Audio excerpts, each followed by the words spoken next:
Quando eu fui pegar o meu irmão, eles falaram para mim que não podiam dar certidão de óbito porque não tinha corpo. Só que não fizeram questão de procurar o corpo, não fizeram questão de ir comigo ao buscar. Essa é Rosângela da Silva, irmã de Luiz Henrique Eusébio, desaparecido em 1990, e filha de Edmeia da Silva Eusébio, assassinada em 1993. Do lado de Rosângela está Aline Leite. As duas fazem parte do grupo Mães de Acari, que busca resposta para a chacina de Acari, crime que aconteceu há 33 anos. Em 27 de julho de 1990, 11 jovens moradores de Acari, na zona norte do Rio de Janeiro, alugaram uma casa na cidade de Magé, na Baixada Fluminense, mas foram sequestrados por pessoas encapuzadas. Seus corpos nunca foram encontrados. Diante da falta de resposta do poder público, as mães das vítimas começaram a fazer investigações por conta própria. Como desdobramento, Edmeia foi assassinada junto com sua sobrinha, Sheila da Conceição. As duas linhas de investigação da Polícia Civil a respeito do caso levavam a agentes do Estado como autores da chacina. Agora, corre na Corte Interamericana o julgamento da chacina contra o Estado brasileiro. Um dos dificultadores do caso é o fato de que não existe na legislação brasileira o conceito de desaparecimento forçado.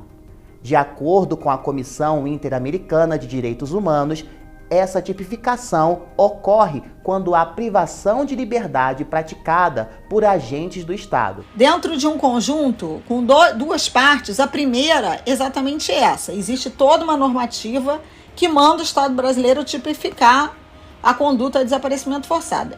E o segundo motivo é que, do ponto de vista tático, processual, de investigação, se eu tenho uma conduta, é muito mais fácil eu apurar, atribuir e responsabilizar o autor. O caso Chacina de Acari, que vai completando seus 33 anos, né, é um caso clássico, né, emblemático, da chamada violência institucional e estrutural do Estado, que reúne numa única situação autores que são agentes do Estado, vítimas de favela, comunidade, pessoas pretas de baixa renda, e que dá o contorno, então, daquilo que é uma tônica, né, do chamado Estado de Direitos Humanos do Brasil, e que afeta especialmente as chamadas comunidades em situação de vulnerabilidade social e econômica. A investigação da chacina de Acari foi arquivada em 2010 pelo Ministério Público do Rio de Janeiro e o crime prescreveu. A corte, então, se tornou uma alternativa para ter uma resposta contra o crime. A competência da corte é uma competência complementar. É um sistema internacional que tem um caráter de complementariedade. Quando o sistema nacional ele não funciona, Sistema Nacional de Proteção dos Direitos Humanos, com o Poder Judiciário, os Conselhos de Direitos e etc., aí aplica-se o sistema internacional com uma corte, inclusive, que vai sentenciar exatamente o fato do Estado brasileiro não ter concluído a investigação e não ter levado a cabo a apuração das responsabilidades e a reparação. O caso teve uma audiência em 12 de outubro deste ano. Mas o processo teve início lá atrás, em 2006, quando as mães de Acari apresentaram o caso ao sistema interamericano. Mas foi só no ano passado que a comissão declarou que o Estado brasileiro foi responsável pela violação de direitos e morte dos 11 jovens de Edmeia e de Sheila. A comissão fez 6 recomendações para a reparação das vítimas, como fornecer apoio à saúde mental e física das vítimas, além de investigar o paradeiro dos desaparecidos. Mas diante do não cumprimento das exigências, o caso foi parar na corte. A audiência pública do Congresso Brasileiro, que você viu no início do vídeo, tinha o objetivo de avaliar os passos que o país havia tomado no combate à violência de Estado. Naquilo que se tem como indicadores de segurança pública, em que menos de 10% chega a um tribunal do júri, é julgado, condenado, o caso Chacina de Acari é mais um arquivamento entre tantos outros homicídios e extermínios que acontecem nesse país e que não são prioridade no sistema de investigação. O grupo Mães de Acari marcou também as lutas que se seguiram de famílias vítimas de outras chacinas, como é o caso das Mães de Maio. Débora, fundadora do movimento Mães de Maio, teve seu filho Edson Rogério Silva assassinado em 2006.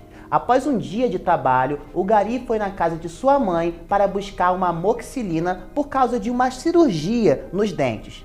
Tudo aconteceu quando Edson parou em um posto de gasolina para abastecer sua moto. Na ocasião, um toque de recolher acontecia na cidade como resposta a ataques do PCC. Policiais questionaram o motivo dele não estar em casa e o agrediram. Edson chegou a ser liberado, mas foi morto antes de chegar na casa de Débora. Mas eu saí do hospital determinada que eu ia atrás dessas mães para falar para ela que a gente precisava ir para a luta e precisava ir atrás de justiça pela morte de nossas filhas. Aí chegamos lá e encontramos a Vera Gonzaga, a mãe da Ana Paula, e lá eu falei para ela que a gente ia atrás da justiça por nossos filhos. Ela abriu a boca e ela falou assim para mim: você conhece a luta das Mães de Acari? Vocês conhecem as Mães de Acari? Eu falei, não. Aí ela falou assim, nós vamos morrer tudo, nós não vamos atrás de justiça nenhuma. Nós vamos morrer. Eu falei, ninguém vai morrer. Nós vamos atrás de justiça. Quando ela procurou outras vítimas da chacina de Maio, encontrou resistência. Com o luto da morte de seus filhos para enfrentar, Dona Débora e outras mães também precisaram lidar com os efeitos desse crime na saúde mental. O repórter Wesley Galzo acompanhou durante 5 meses a luta dessas mães na busca por políticas públicas de reparação em gabinetes do governo e em corredores do Congresso. Na reportagem, eu ouvi histórias muito duras de mulheres que convivem hoje com um quadro de vulnerabilidade social e econômica agravado, por ter perdido um parente economicamente ativo. Muitas delas perderam seus filhos únicos. E, além disso, o quadro de doenças psicológicas que vem com a violência. Muitas dessas mulheres relataram sofrer com depressão, ansiedade, síndrome do pânico. Você pode imaginar que o impacto na família são múltiplos, né? São vários. Tem a própria questão do luto, né, da dor, dessa perda de um filho, de uma pessoa da família que já é muito doloroso, que já é uma injustiça que essa família sofreu. As mães também fazem questão em sinalizar o processo de adoecimento que elas vivem depois, ou acima daquele luto que elas estão vivendo pela perda do filho. Vem um filme e não tem como, não tem corpo, não tem estrutura nenhuma de nenhuma mulher suportar essa dor da perda. E você cai na cama de casa.